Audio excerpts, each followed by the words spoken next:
आदित्य जब लिफ्ट में चढ़ा तो उसके मन में बहुत उलझन थी।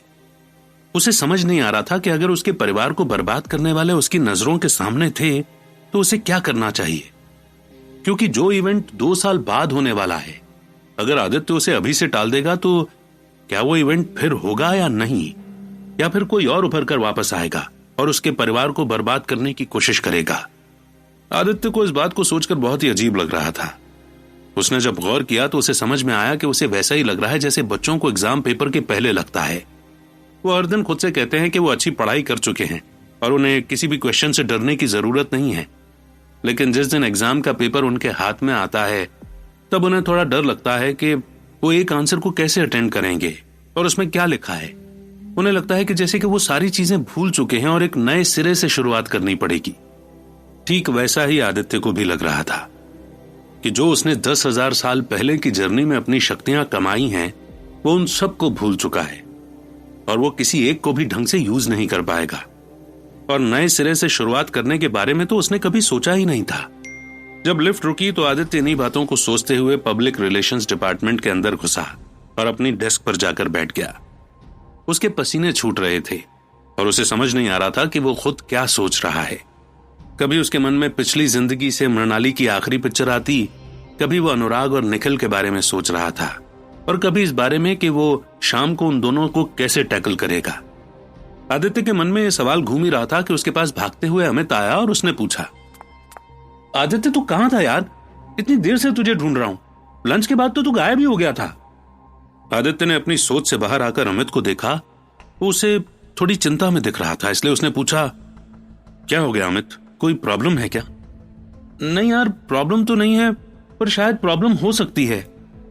क्यों, ऐसा क्या हो गया है?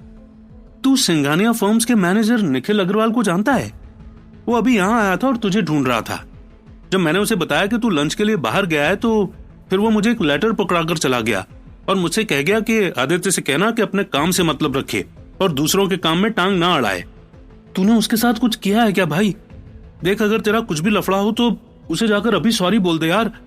ये बहुत खतरनाक लोग हैं, इनके लफड़े में मत पड़ना यार। लेटर बता। आदित्य ने अमित के हाथ से लेटर लिया और उसे देखने लगा।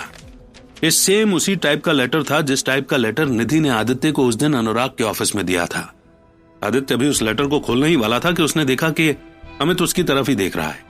वो अमित के सामने लेटर नहीं पढ़ सकता था, इसलिए उसने अमित से कहा, ये तो कुछ नहीं है यार, थोड़े दिन पहले मैं निखिल के पास गया था, उसे किसी से कुछ काम था और तब मैंने शर्त लगाई थी कि वो काम मैं कर दूंगा, और देख मैंने वो काम कर दिया तो उसका पेमेंट मुझे मिला है। इसके अंदर जरूर चेक होगा 10,000 रुपए का, बस वही है। आदित्य को अपने झूठ पर खुद इतना विश्वास नहीं हो रहा था और उसे लग रहा था कि आज तो अमित उसे पकड़ ही लेगा। फिर अमित ने कहा, देख यार आदित्य, जो भी हो, मैं तो तुझे सजेस्ट करूंगा कि इनके साथ कभी पैसे की बात भी मत कर यार। मैंने सुन रखा है कि ये बहुत खराब लोग हैं, तो अगर इनके साथ रहेगा तो पता नहीं कुछ भी हो सकता है, थोड़ा ध्यान रखना। हाँ भाई, तू चिंता मत कर, तू बैठ, मैं 2 मिनट में वॉशरूम से आता हूं। इतना कहकर आदित्य उस लेटर को अपने हाथ में लेते हुए वॉशरूम की तरफ चल दिया। उसे अपने आप पर रिग्रेट हो रहा था कि अमित एक अच्छा दोस्त होने की ड्यूटी निभाकर उसे एडवाइस दे रहा था और आदित्य ने उसे फिर से इग्नोर कर दिया क्योंकि वो अभी भी उस पर ट्रस्ट नहीं कर पा रहा था। आदित्य वॉशरूम में पहुंचा, जो कैबिन खाली था उसके अंदर बैठ गया और उसने फाइनली लेटर खोला। उसमें लिखा था, डियर आदित्य, अगर तुम ये लेटर पढ़ रहे हो तो कांग्रेचुलेशंस तुम्हें और तुम्हारी कंपनी को। तुमने नई ड्रग बनाई है और हमें इस बात की बहुत खुशी है। तुम सोच रहे होगे कि मुझे कैसे पता चला कि तुम किस कंपनी में काम करते हो। आदित्य, ये बात तो है कि मैं तुम्हारी हर एक्शन पर नजर रखे हुए हूं और मुझे पता है कि तुम कौन सी कंपनी में काम करते हो, किसके साथ काम करते हो और क्या काम करते हो। ये लेटर मैं तुम्हें लिख रहा हूं क्योंकि जब हमारी आखिरी बार मीटिंग हुई थी तब अनामिका ने मुझे तुम्हारी वजह से थप्पड़ मारने की धमकी दी थी और मुझे बहुत बेइज्जती फील हुई थी। हाँ, मैं मानता हूं कि उसके बाद मैंने लाइटनिंग अटैकर्स को तुम्हारे पीछे भेजा था, लेकिन मुझे नहीं पता था कि वो दोनों तुमसे मार खा जाएंगे। और जब उन्होंने बताया कि बड़े भाई को तुमने बस एक ही पंच में इतनी दूर फेंक दिया था, तब मुझे इस बात पर भरोसा नहीं हुआ था। लेकिन अगर तुम बख्शी को सुबह ठीक कर सकते हो तो तुम शाम को उन दोनों को मार भी सकते हो। मुझे बस ये बात समझ में नहीं आ रही कि तुम ऐसा कैसे कर सकते हो। क्या तुम्हारे पास कोई ताकत आ गई है जिसके बारे में हमें नहीं पता, या फिर कुछ और बात है? देखो, जो भी हो, बस एक बात साफ है कि अगर तुम इस बार मरोगे तो वो मेरे हाथों से। मानता हूं कि मैं इतना नीच नहीं हूं, पर सच बात तो यह है आदित्य कि उस दिन तुमने मुझे नीच बना दिया है।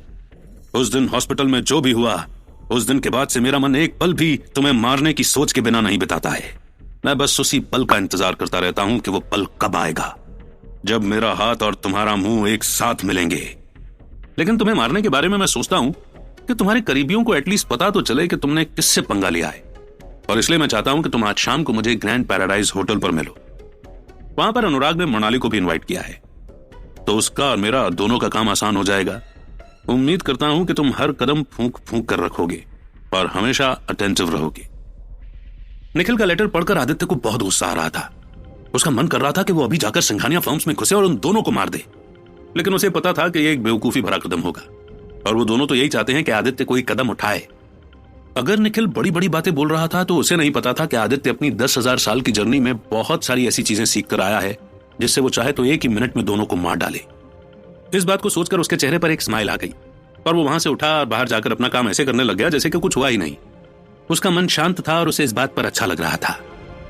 धीरे धीरे करके समय बीत गया और आदित्य काम में बिजी था, इसलिए उसे ध्यान ही नहीं रहा कि कब शाम के 5 बज गए। जब सब जाने लगे तब उसने सबको बहाना दे दिया कि वो थोड़ा काम और करना चाहता है और 10-15 मिनट में निकल जाएगा। सबके जाते ही वो अपनी डेस्क से उठा और लिफ्ट के पास कॉरिडोर में घूमने लगा। उसने 1-2 बार सोचा कि उसे लिफ्ट पकड़कर मृणाली के ऑफिस में चले जाना चाहिए और देखना चाहिए कि वो कैसी है, लेकिन फिर उसे लगा कि अगर वो 5 बजे के बाद भी वहां बैठी है, इसका मतलब वो कुछ इंपॉर्टेंट काम कर रही होगी, इसलिए उसने कुछ नहीं किया। वो इधर उधर डोलता रहा और अपने मन में टेक्निक्स को सोचने लगा। उसकी शक्ति में कोई कमी नहीं थी क्योंकि उस फल ने उसे अच्छी ताकत दे रखी थी, और पिछले कई दिनों से उसने किसी के साथ लड़ाई भी नहीं की थी। थोड़ी देर बाद घड़ी में 6:30 बज गए। तब लिफ्ट का दरवाजा खुला और उसमें से मृणाली आ गई। आदित्य बिना कुछ कहे उसके साथ कार की तरफ चला गया और फिर दोनों कार में बैठ गए। कार अभी बहुत आराम से सड़क पर चल रही थी और मृणाली भी किसी भी बात की जल्दी में नहीं लग रही थी। कार के बाहर भले ही कितना भी ट्रैफिक और लोगों का शोर हो, कार के अंदर बिल्कुल वैसा ही सन्नाटा था जैसे हर बार रहता था। जहां पर मृणाली सोच रही थी कि आगे क्या होने वाला है, वहीं पर आदित्य उसी बात को फाइटिंग करने के तरीके से सोच रहा था। फिर उस सन्नाटे को तोड़ते हुए मृणाली ने आदित्य से कहा, आदित्य, मुझे पता है कि यह बात मैं तुमसे ऑफिस में सुबह ही कह चुकी हूं, लेकिन मैं फिर भी एक बार कहना चाहती हूं कि तुम प्लीज कुछ गड़बड़ मत करना। तुम चाहे उन दोनों को कमीना बोलो या कुछ और, अगर तुम उनकी बातों में आकर कोई भी एक्शन लेते हो तो तुम भी उनके ही बराबर हो। तुम्हें समझना चाहिए कि वो दोनों बहुत चालाक हैं और उनकी बातों में फंसना यानी अपने पैरों पर कुल्हाड़ी मारने जैसा है। मैं ये बिल्कुल भी पॉइंट आउट नहीं कर रही हूं कि तुम बिगड़े हुए हो, पर उन दोनों के सामने कुछ भी करना यानी एक बदतर कदम उठाने जैसा है। मुझे ऐसा लगता है जैसे वो दोनों नेवले हैं और चाहे कितना भी बड़ा सांप हो वो उसे खा जाएंगे, और तुम अगर अपने आप को सांप समझ रहे हो तो ये गलती प्लीज आज मत करना। अगर उन्हें प्रोडक्शन में हिस्सा चाहिए तो मैं उन्हें बस वही देने जा रही हूं, उससे ज्यादा कुछ नहीं। उस दिन जो भी बात हुई थी उसको प्लीज भूल जाना। मृणाली के इतना कहते ही आदित्य ने एक बार उसकी तरफ देखा और उसे वही डरी सहमी मृणाली दिखी जो उसके सामने आवाज उठाने से भी डरती थी। उसने सोचा कि वो मृणाली को निखिल के लेटर के बारे में बता दे, लेकिन ऐसा करना उसके ऊपर भी डाउट पैदा कर देगा कि निखिल और आदित्य का हॉस्पिटल वाला क्या कनेक्शन है। फिर मृणाली और डर जाएगी, इसलिए उसने धीरे से कहा, ठीक है मृणाली, मैं वैसा ही करूंगा जैसा तुम चाहती हो।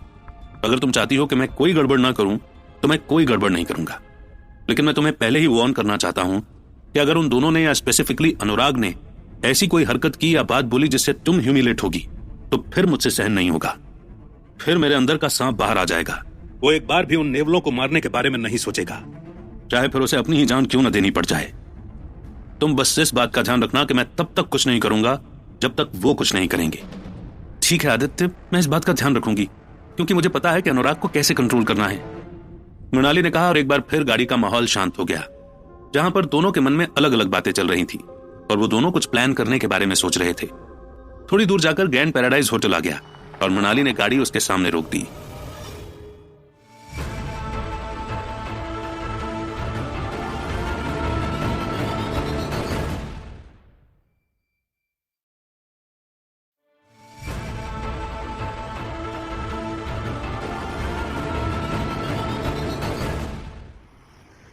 ग्रैंड पैराडाइज होटल शहर के उन बड़े 5 स्टार होटल्स में से एक था जिसमें शहर के बहुत सारे अमीरजादे हर दूसरे दिन अपनी पार्टियां और सेलिब्रेशन करते थे।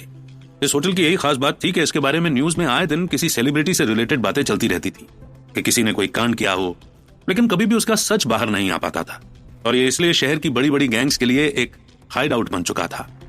आदित्य और मृणाली कार को पार्क करके अभी होटल की तरफ जा ही रहे थे कि एक आदमी ब्लैक सूट में उनके पास आया और उसने मृणाली की तरफ देखकर पूछा, क्या आप मृणाली गुप्ता हैं, लाइफ फार्मास्यूटिकल से? मृणाली ने इतना सुनकर अपनी गर्दन हाँ में हिला दी और फिर उस आदमी ने आगे कहा, आप मुझे फॉलो कीजिए, हमें रूफ टॉप पर जाना है। इतना कहकर वो आदमी आगे चलने लगा और उन दोनों ने उसे फॉलो किया। आदित्य अपनी पिछली जिंदगी में बहुत बार इस होटल के सामने से निकला था, लेकिन कभी भी वो उसके अंदर नहीं गया था। उसने सुना था कि होटल के ग्राउंड फ्लोर पर एक फ्रेंच रेस्टोरेंट था जहां सिर्फ अमीर लोग ही जाते थे। फिर उसके ऊपर होटल के रूम्स और फिर 30 माले ऊपर एक रूफ टॉप जहां से पूरे शहर का नजारा आराम से दिखता था। वो आदमी होटल में ऐसे चल रहा था जैसे वहां पर वो बहुत बार आ चुका हो और उसे पता था कि किस तरफ मुड़ना है और किस तरफ नहीं। होटल के बड़े से कॉरिडोर से होते हुए वो उनको लिफ्ट के सामने ले गया। जब लिफ्ट नीचे ग्राउंड फ्लोर पर खुली तब आदित्य ने देखा कि उस लिफ्ट के अंदर 2 बॉडीगार्ड पहले से ही थे जिन्होंने अपनी आंखों पर काला चश्मा लगा रखा था। आदित्य ने एक बार उनकी तरफ देखकर थोड़ी सी नजरें चुराई और फिर वो तीनों लिफ्ट के अंदर चढ़ गए। लिफ्ट 30 माले ऊपर धीरे धीरे जा रही थी और उसके अंदर का माहौल टेंशन से भरा था। जहां पर मृणाली को अनुराग से मिलने की टेंशन थी और आदित्य को इस बात की कि अगर अनुराग ने 3 बॉडीगार्ड सिर्फ नीचे लगा रखे हैं तो ऊपर कितने बॉडीगार्ड्स होंगे। थोड़ी देर बाद लिफ्ट खुली और आदित्य ने पहला कदम आगे बढ़ाया। मृणाली अभी उसके पीछे चल ही रही थी कि वो दोनों बॉडीगार्ड भी बाहर आ गए और उन्होंने आदित्य को चेक करना शुरू कर दिया। जब उन्हें कंफर्मेशन हो गया कि आदित्य कोई गन या हथियार नहीं लाया है तब उन्होंने उसे आगे जाने दिया। आदित्य जब वहां चल रहा था तो उसने देखा कि हर कोने पर एक बॉडीगार्ड खड़ा था जिसने वैसा ही सूट और काला चश्मा पहन रखा था। आसपास ठंडी हवा थी और शहर की आवाज ऊपर न के बराबर आ रही थी। आदित्य आगे चल रहा था और मृणाली उसके पीछे चल रही थी। उसे घबराहट हो रही थी और उसने आदित्य का हाथ पकड़ लिया। आदित्य धीरे धीरे चलता हुआ देख रहा था कि रूफ टॉप पर सेंटर में एक बड़ी सी डाइनिंग टेबल लगी थी और उस पर अनुराग और निखिल बैठे हुए थे। वो बॉडीगार्ड उन दोनों को डाइनिंग टेबल के पास ले गया और फिर अनुराग ने आदित्य की तरफ देखा और एक स्माइल के साथ कहा, आहा आदित्य मेरे दोस्त, तुम आ ही गए। अनुराग की बात सुनकर आदित्य और मृणाली वहीं रुक गए। वहीं दूसरी ओर निखिल पलट गया और वो भी स्माइल के साथ आदित्य को देखने लगा। फिर निखिल ने अनुराग की तरफ देखकर कहा, अनुराग तुम भूल गए क्या? आज के लिए आदित्य मेरा गेस्ट है तो मैं उसे वेलकम करूंगा, ठीक है? फॉर श्योर निखिल, जैसा तुम चाहो। अनुराग के इतना कहते ही निखिल अपनी जगह पर से उठा और आदित्य की तरफ बढ़ा। आदित्य को लगा जैसे निखिल उसे कुछ करने आ रहा है, इसलिए उसने अपना पंच तैयार कर लिया, लेकिन निखिल ने ज्यादा कुछ न करते हुए आदित्य को गले लगाया। आदित्य ने सूंघा कि निखिल का परफ्यूम बहुत ही अलग तरह की फ्रेग्रेंस दे रहा है। उसे लगा कि शायद वो कोई महंगा परफ्यूम होगा जिसकी खुशबू आज से पहले आदित्य ने कभी नहीं सूंघी है। निखिल ने फिर आदित्य को छोड़ते हुए कहा, welcome Aditya Shankar and Mrs Shankar. Nikhil इतना कहकर मृणाली की तरफ मुड़ा। मृणाली कुछ रिस्पॉन्स नहीं कर रही थी, लेकिन उसके चेहरे पर डर अलग ही दिख रहा था। आदित्य ने उसका हाथ और भी कस के पकड़ा और उसे इशारा किया कि उसे थोड़ी स्माइल करनी चाहिए, इसलिए उसने स्माइल की और अपना सिर हिलाकर निखिल को एक्नॉलेज किया। निखिल ने आगे कहा, चलिए हम बैठकर बात करते हैं, डिनर भी तैयार है। आज मेन्यू में बहुत सारी स्पेशल चीजें बनी हैं क्योंकि गेस्ट भी स्पेशल है ना। आदित्य को निखिल के चेहरे पर एक अलग ही हंसी दिखाई दे रही थी और उसके पीछे का राज समझ में नहीं आ रहा था कि क्यों निखिल उन्हें इतनी इज्जत दे रहा है। लेकिन फिर भी आदित्य आगे देखना चाहता था कि क्या होता है, इसलिए वो और मृणाली धीरे धीरे करते हुए उस डाइनिंग टेबल की 2 खाली कुर्सी पर बैठ गए जो अनुराग के सामने लगी थी। निखिल आकर अनुराग के पास में बैठ गया और फिर उसने वेटर को इशारा करते हुए कहा, waiter please serve plates to our guest and bring out the specials. पास ही में खड़े हुए वेटर ने टेबल पर मृणाली और आदित्य के सामने प्लेट रखी और फिर उसके बाद 2-3 वेटर्स ने आकर डाइनिंग टेबल पर खाना रखना शुरू कर दिया। आदित्य ने देखा कि खाने में ऐसी फ्रेंच डिशेस हैं जिनका नाम आदित्य ने कभी सुना भी नहीं है और उन्हें देखा भी नहीं है। उसे अगर कुछ समझ में आया था तो वो था पनीर की सब्जी, बटर नान और काजू करी। लेकिन आदित्य उनके खाने के बारे में डाउट कर रहा था क्योंकि उसे शक था कि निखिल ने खाने में कुछ मिला दिया होगा तो फिर क्या होगा। इसलिए जब वेटर ने उन दोनों की प्लेट पर खाना सर्व कर दिया तब भी वो उसे हाथ नहीं लगा रहे थे।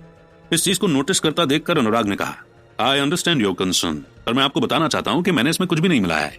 It's just the food of the best place I know in this city. आपको अगर यकीन नहीं होता तो मैं खाकर बताता हूं। अनुराग की बात सुनकर वेटर ने वही खाना अनुराग की प्लेट में भी सर्व किया और अनुराग उसे खाने लगा और खाते खाते ही उसने कहा, सी कोई प्रॉब्लम नहीं है, एटलीस्ट आप खाना तो खा लीजिए। अनुराग को वही खाना आराम से खाते हुए देखा तो आदित्य को विश्वास हो गया कि उसमें ऐसा कुछ भी नहीं है और उसने और मृणाली ने खाना खाना शुरू कर दिया। फिर अनुराग ने आगे अपनी बात बढ़ाते हुए कहा, first of all thank you so much आप दोनों का यहाँ पर आने के लिए। आई होप कि आपको रास्ते में कोई प्रॉब्लम नहीं आई होगी एंड निखिल ने एक प्रॉपर इन्विटेशन दिया होगा जैसा मैंने उसे कहा था। बात यह है कि मैं इस मीटिंग को बहुत टाइम से ऑर्गेनाइज करने का सोच रहा था पर टाइम ही नहीं मिल रहा था और फिर मुझे अचानक बाहर जाना पड़ गया। फिर जब मैं वापस आया तो मैंने आपकी कंपनी की ड्रग के बारे में सुना तो फिर मुझसे रहा नहीं गया। मैंने सोचा कि आपसे अब तो मिलना ही पड़ेगा, पर फिर एक प्रॉब्लम आ गई कि अगर हम पब्लिक प्लेस में मिलते हैं तो वहां पर कितने ही लोग हमारी बातों पर कान लगा रहे होते हैं और फिर आपके सीक्रेट को जान लेते हैं। इसीलिए मैंने आज ये पूरी रूफटॉप बुक की है ताकि हम आराम से खाना खा पाएं और अपने रिश्तों में मिठास बढ़ा पाएं। अनुराग की बात सुनकर आदित्य कुछ करता इसके पहले ही मृणाली बोल उठी, देखो अनुराग, तुम इतना सब कुछ कर रहे हो इसके लिए थैंक यू, बट तुम्हें और मुझे, हम दोनों को पता है कि हम यहां पर क्यों हैं, इसलिए बात अगर सीधे पॉइंट की हो जाए तो ज्यादा अच्छा रहेगा, फिर हमें घर भी जाना है। सच अ प्योर बिजनेस वुमन, जैसा निखिल ने मुझसे कहा था। तुम बहुत बदल गई हो मृणाली। मुझे नहीं पता था कि तुम्हें रिश्ते संभालने से ज्यादा बिजनेस करने में इंटरेस्ट है। टाइम सब बदल देता है अनुराग, उसने मुझे भी बदल दिया। अब इसमें मेरा तो कोई कसूर नहीं है, पर शायद तुम नहीं बदले हो।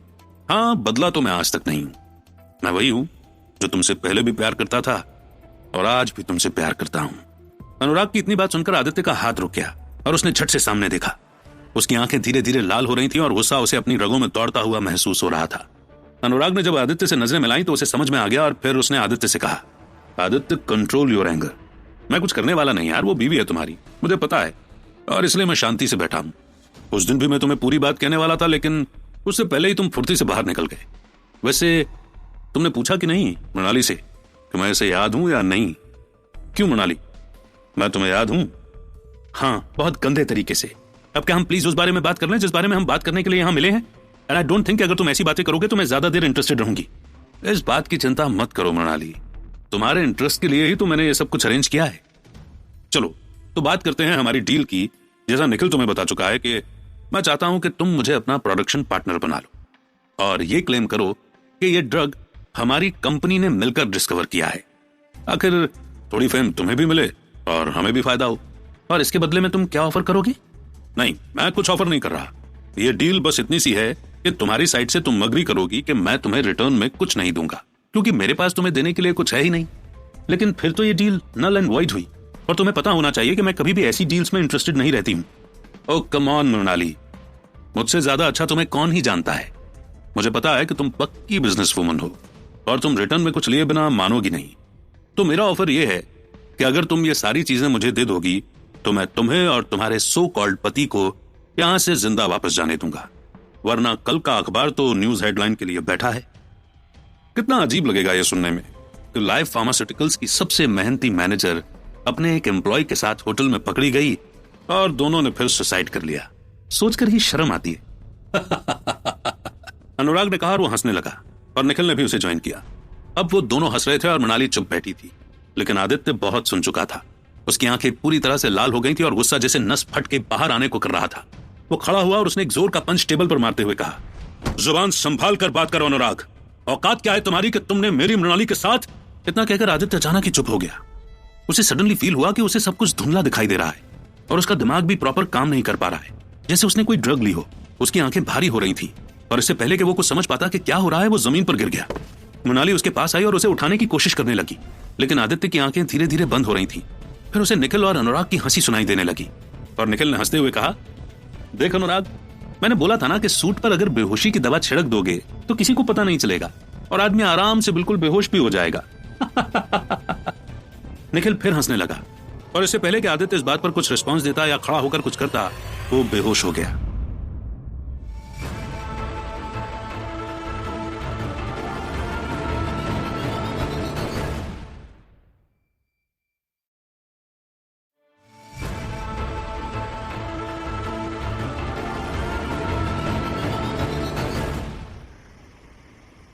आदित्य अभी अभी मेडिटेशन से उठकर अपने आसपास देख रहा था। उसने देखा कि साधु महाराज कुछ दूर खड़े उसकी तरफ ही देख रहे थे। आदित्य को उनके चेहरे पर एक अलग ही तरह की हंसी दिख रही थी जो उसने पहले कभी नहीं देखी थी। उसे उसके पीछे का कारण समझ नहीं आया, लेकिन वो फिर भी चुप रहा। तब साधु महाराज उसकी तरफ आए और उससे कहा, आदित्य, मैं तुम्हें बताना चाहता हूं कि तुमने आज अपना एक सफर पूरा कर लिया है। आज तुम्हारे इस सफर की शुरुआत को 9,999 साल हो चुके हैं और तुमने इतने सालों में जितनी भी शक्तियों और विधियों के बारे में सीखा है, वैसा कोई भी इतनी जल्दी नहीं सीख पाया है। आज मैं तुम्हें एक और विधि के बारे में बताने जा रहा हूं, जो इस कड़ी की आखिरी विधि होगी और इसे तुम्हें पूरे 1 साल तक अभ्यास करना होगा। इस विधि का नाम है विशिष्ट वृद्धि शक्ति। इसके अनुसार अगर तुम किसी समय पर अपनी सारी शक्तियां एक साथ उपयोग करना चाहो तो तुम कर सकते हो। जब तुम ऐसा करोगे तो दुनिया में तुमसे ज्यादा शक्तिशाली और बलशाली कोई नहीं होगा। लेकिन इसका बस एक ही नुकसान होगा कि तुम्हारे अंदर जितनी भी ऊर्जा एकत्रित होगी वो सब इस विधि के उपयोग में खत्म हो जाएगी। इसका मतलब यही है कि तुम सिर्फ एक बार इसे अच्छे तरीके से उपयोग कर सकते हो। साधु महाराज आदित्य के आसपास घूमने लगे और फिर आगे उन्होंने कहा, आदित्य, कभी कभी मनुष्य को लगता है कि अगर उसने अपनी सारी ऊर्जा भी सिर्फ एक जगह पर केंद्रित करके एक काम को कर लिया तो उसे इस बारे में अच्छा भी महसूस होगा और वो काम भी जल्दी पूर्ण हो जाएगा। लेकिन आदित्य, ये इतना आसान नहीं है। अगर तुम अपने शरीर की सारी ऊर्जा किसी एक भाग या अंग पर केंद्रित करोगे तो उसका भार बहुत ज्यादा हो जाएगा और फिर दूसरे अंगों को चलाने के लिए तुम्हारे पास कोई भी ऊर्जा नहीं बचेगी। ठीक वैसा ही विधि में भी होगा। अगर तुमने इसका उपयोग किया तो जब तक तुम्हारी ऊर्जा वापस से पूरी नहीं हो जाएगी तब तक तुम ठीक से चल भी नहीं पाओगे और ना ही कुछ सोच पाओगे। इसीलिए इसका उपयोग तभी करना जब तुम्हें लगे कि अब आगे तुम किसी भी दूसरी विधि के साथ नहीं जा सकते हो। ठीक है प्रभु, आप जैसा कहते हैं मैं वैसा ही करूंगा। वो तो मुझे पता है आदित्य, लेकिन क्या प्रभु? लेकिन वही समस्या है आदित्य जो मैं पहले दिन से तुम्हें कहने की कोशिश कर रहा हूं।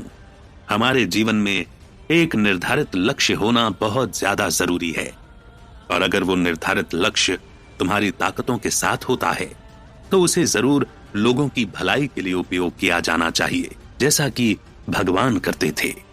तुम अगर श्री राम का उदाहरण ले लो तो वो तब तक रावण के सामने नहीं आए थे जब तक उन्होंने अपनी पूर्ण ताकत का इस्तेमाल नहीं किया था।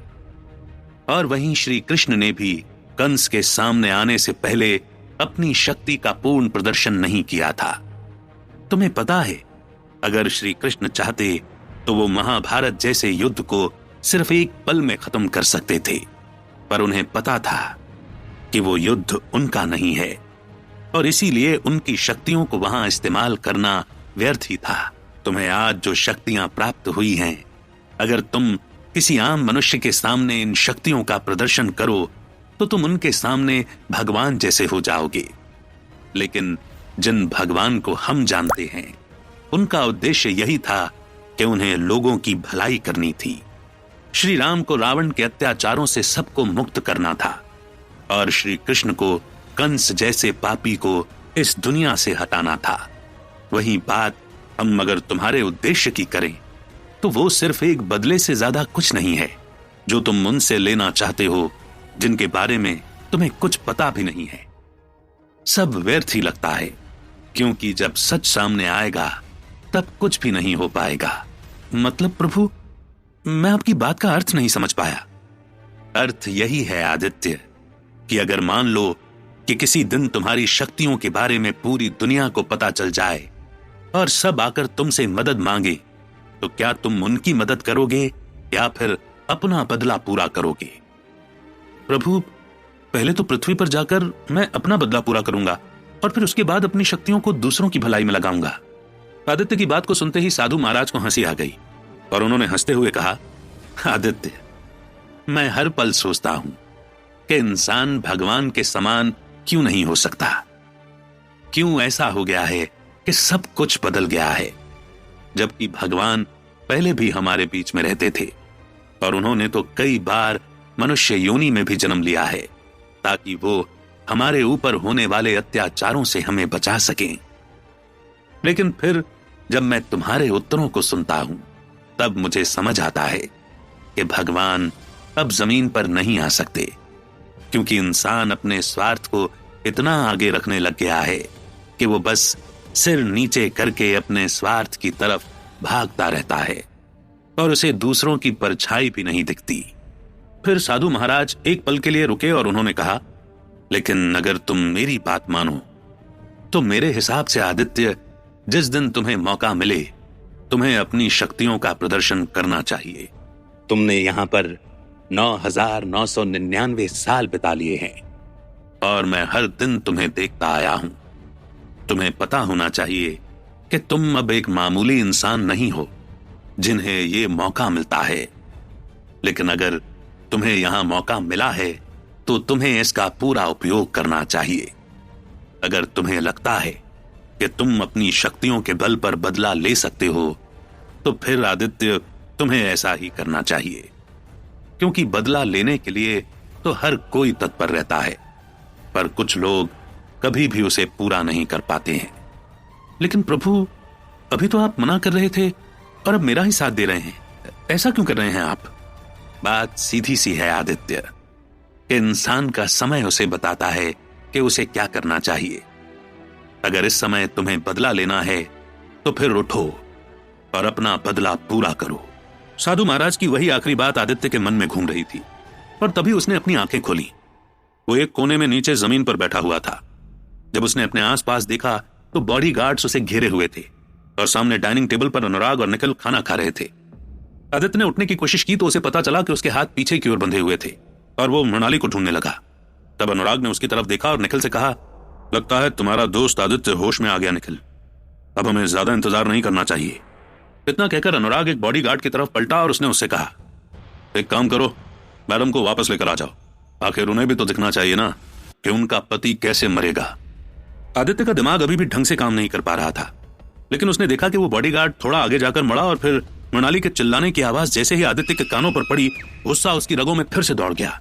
उसे समझ में आ गया कि उसके साथ क्या हो रहा है। उसने चिल्लाते हुए अनुराग से कहा, कुत्ते, मैं तेरी जान ले लूंगा अगर तूने उसे कुछ भी किया तो। हिम्मत है तो रस्सी खोल, उसके बाद तुझे बताऊंगा कि क्या कर सकता हूं मैं। आदित्य की बात सुनकर अनुराग ने हंसते हुए कहा,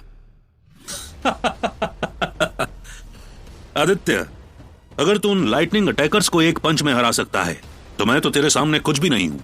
मुझे पता है अगर मैंने तुझे खोल दिया तो तू 1 मिनट में ही मुझे मार देगा और फिर हम मजा कैसे लेंगे। लेकिन अब तेरा एक भी एक्शन गलत हुआ तो उसका सारा खामियाजा मृणाली को भुगतना पड़ेगा। समझ रहा है ना तू, या फिर उस दवाई का असर अभी तक गया नहीं है। आदित्य अनुराग की बात का कुछ जवाब देता, इतने में वो बॉडीगार्ड मृणाली को खींचते हुए उसे अनुराग के सामने लेकर आया। आदित्य ने देखा कि मृणाली की आंखें रो रो कर लाल हो चुकी थी और उसके बाल भी पूरी तरह से बिखर गए थे। मृणाली को ऐसे देखकर आदित्य को और भी गुस्सा आने लगा।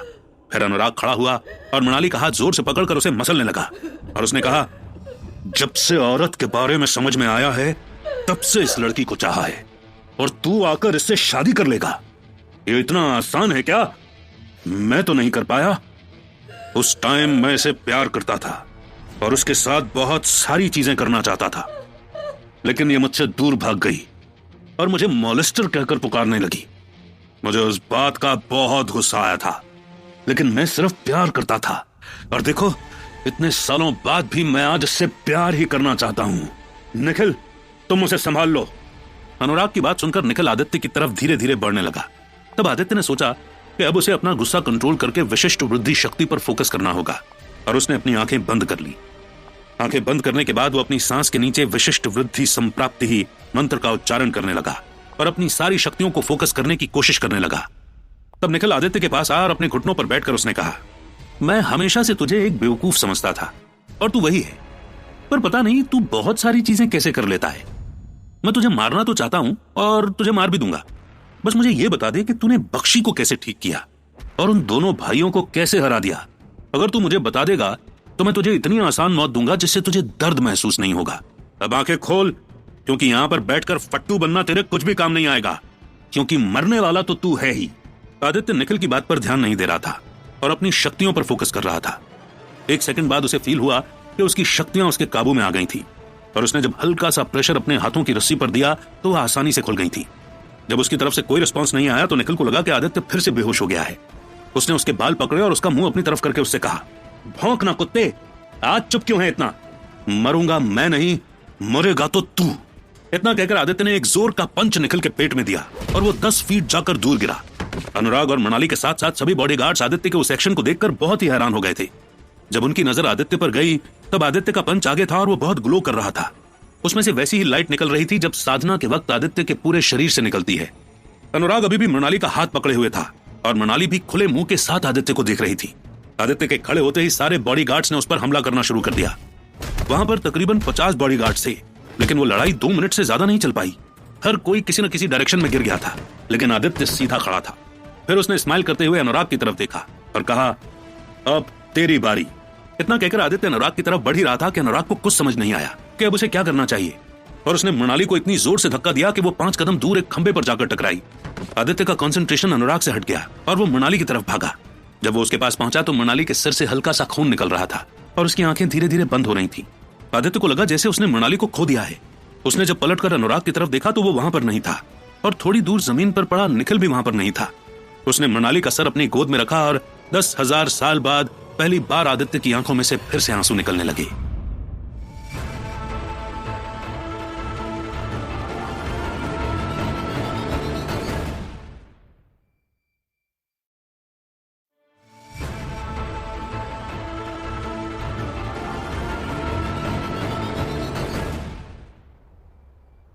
आदित्य अभी भी मृणाली के सर को अपनी गोद में रखकर बैठा था। उसने उसकी पल्स चेक की, वो अभी भी चल रही थी। इसका मतलब मृणाली सिर्फ बेहोश हुई थी। आदित्य ने एक चैन की सांस ली और अपने आंसू पोंछे। फिर उसने डाइनिंग टेबल पर रखे पानी के जग को उठाया और थोड़ा सा पानी लेकर मृणाली के चेहरे पर छिड़का और गाल पर धीरे धीरे टैप करने लगा। 1 सेकंड बाद मृणाली ने थोड़ी मूवमेंट करी और फिर अपनी आंखें खोली। वो आदित्य को घूर रही थी और उसे लग रहा था जैसे वो अभी अभी एक नींद से उठी है। और यही बात सोचकर उसने कहा, आदित्य, मुझे अभी एक अजीब सा सपना आया कि हम दोनों निखिल और अनुराग से मिलने गए थे, जहां पर उन्होंने तुम्हें बांध दिया था और फिर तुमने एक ही पंच में निखिल को दूर फेंक दिया था और उनके सारे बॉडीगार्ड्स को भी ठिकाने लगा दिया था। How strange. मृणाली की इतनी बात सुनकर आदित्य ने कुछ नहीं कहा, बस अपनी नजरें उस तरफ कर लीं जहां सारे बॉडीगार्ड्स पड़े हुए थे। मृणाली ने भी उसी तरफ देखा और उसके होश उड़ गए और उसने घबराते हुए कहा, मतलब वो सपना नहीं था आदित्य, तुमने सच में इतने सारे लोगों को अकेले ही मार दिया? और निखिल, वो जिंदा है भी या नहीं? आदित्य ने मृणाली की तरफ देखा, तब उसने देखा कि उसके सिर से खून निकल रहा है और उसने मृणाली के क्वेश्चन को इग्नोर किया और कहा, मृणाली, उन सारी बातों को छोड़ो, तुम्हारे सिर से खून निकल रहा है, हमें जल्दी से यहां से निकलना पड़ेगा। आदित्य ने मृणाली को उठाने की कोशिश की, लेकिन उसके पांव में भी चोट लगी थी, इसलिए वो ठीक से उठ नहीं पा रही थी। तब आदित्य ने मृणाली को अपनी गोद में उठा लिया और वो उसे लिफ्ट के पास ले गया। जब आदित्य ने लिफ्ट के बटन दबाए तब वो काम नहीं कर रहे थे, और इससे आदित्य को क्लियर हो गया कि अनुराग ने एस्केप करते वक्त शायद लिफ्ट को बंद करवा दिया होगा और अब उसे स्टेयर्स से ही नीचे जाना पड़ेगा। वो मुड़ा और साइड वाले गेट से नीचे उतरने लगा। अभी वो 2 फ्लोर नीचे ही उतरा था कि नीचे से किसी के ऊपर आने की तरफ की आवाज सुनाई दी। आदित्य ने सोचा कि जो कोई भी होगा वो उससे मदद मांग लेगा, लेकिन जैसे ही वो आवाज बंद हुई, आदित्य ने अपने सामने देखा कि हर एक सीढ़ी पर 2 काले सूट वाले बॉडीगार्ड्स खड़े थे और उनके हाथ में हथियार थे। आदित्य को समझ में आया कि यहाँ पर उसे लड़ाई करनी ही पड़ेगी। उसने मृणाली को नीचे उतारा और कहा, मृणाली, कुछ भी हो जाए मेरे पीछे से मत हटना। लेकिन आदित्य, तुम क्या करने वाले हो? चिंता मत करो मृणाली, मैं जानता हूं कि मैं क्या करने वाला हूं, बस जितना कह रहा हूं उतना ही करना। मृणाली आदित्य के पीछे हो गई और आदित्य ने एक बार फिर आंखें बंद करके विशिष्ट वृद्धि शक्ति की मदद से हर एक शक्ति पर फोकस किया। उसके पूरे शरीर से हल्की हल्की रोशनी निकल रही थी। इससे यह समझ में आ गया था कि वो लड़ाई के लिए तैयार हो गया। आदित्य आगे बढ़ा और उसने पहली लात एक बॉडीगार्ड को मारी। वो इतनी स्ट्रांग थी कि वो बॉडीगार्ड जाकर सीढ़ियों पर अपने दूसरे साथियों के ऊपर गिर गया। आदित्य चलता हुआ उनके बीच में से जाने लगा और जैसे जैसे उसके सामने दूसरे लोग आने लगे, किसी को वो अपना पंच मारता तो किसी को अपनी किक मारता और किसी को तो दीवार पर उठाकर फेंक देता। मृणाली सबको देखकर बहुत हैरान हो रही थी और उसे समझ नहीं आ रहा था कि आदित्य ऐसा कैसे कर रहा है, क्योंकि अगर कोई इस पर हमला करता तो आदित्य उसको या तो डिफेंड कर रहा था या फिर अगर उसके शरीर से कोई हथियार टकरा भी जाता तो उसे कोई दर्द महसूस नहीं हो रहा था। वो बिल्कुल ऐसा लग रहा था जैसे आदित्य किसी एक्शन मूवी का हीरो है जिसको कोई असर नहीं हो रहा है। वो धीरे धीरे चलते हुए नीचे जा रहे थे। तब आदित्य एक एक करके बॉडीगार्ड्स उठाकर दीवार पर फेंके जा रहा था, जैसे कि वो कोई भी नहीं हो और उनके शरीर में कोई भी वजन नहीं हो। जब मृणाली सीढ़ियों से नीचे उतर रही थी तब उसे सारे आदमी दर्द में चिल्लाते हुए दिख रहे थे, जो अभी 2 मिनट पहले ही उन्हें रोकने की कोशिश कर रहे थे।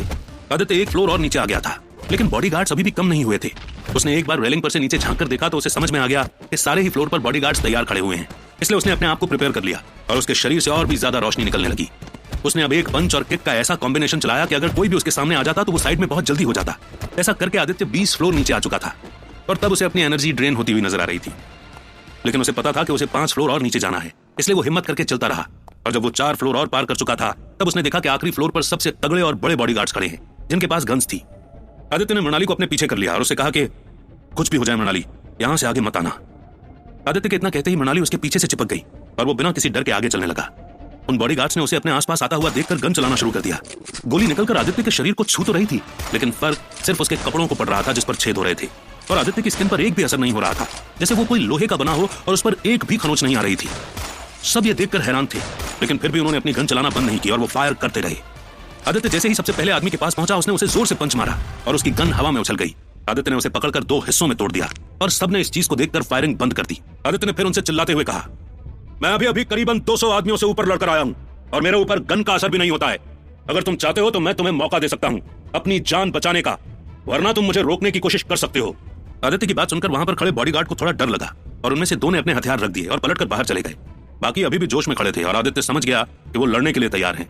इसलिए वो आगे गया और फिर उसने वही टेक्निक दिखाई जहां पर उसने एक ही पंच में बॉडीगार्ड को ढील कर दिया और उसे दूसरों के ऊपर फेंका जो अपना बैलेंस संभाल नहीं पाए। आदित्य ने फिर आखिरी वाले पर जंप किया और फिर उसके ऊपर चढ़कर उसके चेहरे पर अपने पंच से मारने लगा। एक टाइम पर आदित्य को इतना गुस्सा आ गया था कि उसने बॉडीगार्ड को इतनी जोर जोर से पंच मारा कि उसके चेहरे से खून निकलने लग गया और इस बात को देखकर मृणाली बहुत घबरा गई थी। उसने आदित्य के कंधे पर हाथ रखा, तब आदित्य को समझ में आया कि उसे अपना गुस्सा कंट्रोल करना पड़ेगा और फिर वो पीछे हट गया और वो बाहर की तरफ जाने लगे। जब आदित्य बाहर पहुंचा तो वहां और कोई नहीं था। इस बात का मौका देखकर वो जल्दी से मृणाली को पार्किंग लॉट में ले गया। वो खुद ड्राइविंग सीट पर बैठ गया और मृणाली को पैसेंजर सीट पर बैठा दिया और गाड़ी को तेजी से चलाने लगा। उसे चिंता थी कि कहीं वो लोग अभी भी उसे फॉलो तो नहीं कर रहे हैं, इसलिए वो बार बार पीछे की तरफ देख रहा था। वहीं दूसरी ओर मृणाली अभी भी शॉक में थी, क्योंकि अभी जो उसने देखा था उसे कभी विश्वास नहीं था कि आदित्य इतना पावरफुल है जो इतने सारे लोगों को मार सकता है। लेकिन उसे इतना पता था कि जिस भी चीज की आदित्य ने शुरुआत की है उसका खामियाजा मृणाली को भुगतना पड़ेगा। ये बात सोचकर उसे बहुत गुस्सा आया और उसने चिल्लाते हुए कहा, क्या था वो आदित्य? तुम ऐसा कैसे कर सकते हो? और तुमने इतने सारे लोगों को अकेले ही कैसे मार दिया? और तुम्हारे हाथ से वो लाइट कैसे निकल रही थी? ऐसा कैसे पॉसिबल हो सकता है? कौन हो तुम? तुम्हें एक बुलेट भी टच नहीं हुई, कैसे? तुम आदित्य ही हो या फिर कोई और हो? आदित्य ड्राइव करने में और पीछे देखने में इतना बिजी था कि उसने मृणाली के सवाल का जवाब देना सही नहीं समझा और रास्ते पर फोकस किया। जब अपनी बात का कोई रिस्पॉन्स नहीं मिला तो मृणाली को और गुस्सा आ गया और उसने और तेज चिल्लाते हुए कहा, जवाब तो मुझे और ये गाड़ी रोको, रोको गाड़ी अभी के अभी यहीं पर, मुझे तुम्हारे साथ कहीं आगे नहीं जाना है, रोको, मैं कहती हूँ रोको। आदित्य ने फिर मृणाली को इग्नोर किया, पर मृणाली को यह बात पसंद नहीं आई। उसने अपना हाथ बढ़ाकर आदित्य के हाथ को हिलाने की कोशिश की, जिसकी वजह से गाड़ी थोड़ी डिसबैलेंस हो गई और गुस्से में आदित्य ने ब्रेक लगाया। फिर उसने मृणाली की तरफ देखकर चिल्लाते हुए कहा, चुपचाप बैठी रहो, मैं गाड़ी नहीं रोकूंगा चाहे कुछ भी हो जाए। तुम्हें समझ नहीं आ रहा कि वो हमारे पीछे हो सकते हैं? जब तक हम घर नहीं पहुंच जाते तब तक एक शब्द भी कहने की जरूरत नहीं है, समझ आया? आज बहुत दिनों बाद आदित्य मृणाली पर चिल्लाया था, जिसे देखकर मृणाली को डर लग गया, क्योंकि इसका मतलब यह भी हो सकता है कि अगर उसने कुछ और कहा तो आदित्य उस पर हाथ भी उठा सकता है। इसलिए वो चुप बैठी रही और नजरें चुरा चुरा कर आदित्य की तरफ देखने लगी। वहीं ड्राइविंग सीट पर बैठा आदित्य सड़क को देख रहा था, पर उसके दिमाग में साधु महाराज की बात घूम रही थी। उसके साथ वही हो रहा था। उसे बहुत वीक महसूस हो रहा था और उसे समझ नहीं आ रहा था कि वो कितनी देर में चल भी नहीं पाएगा। जैसे तैसे गाड़ी तेज चलाकर वो घर पहुंच गया। आदित्य ने गाड़ी से उतरने से पहले एक बार आसपास देखा कि कहीं कोई उसके घर पर निगरानी तो नहीं कर रहा है, और जब उसे कोई नहीं दिखा तो उसने गाड़ी को घर के सामने पार्क कर दिया। लेकिन अभी भी उसके हाथ में इतनी ताकत नहीं थी कि वो गेट खोलकर उतर जाए।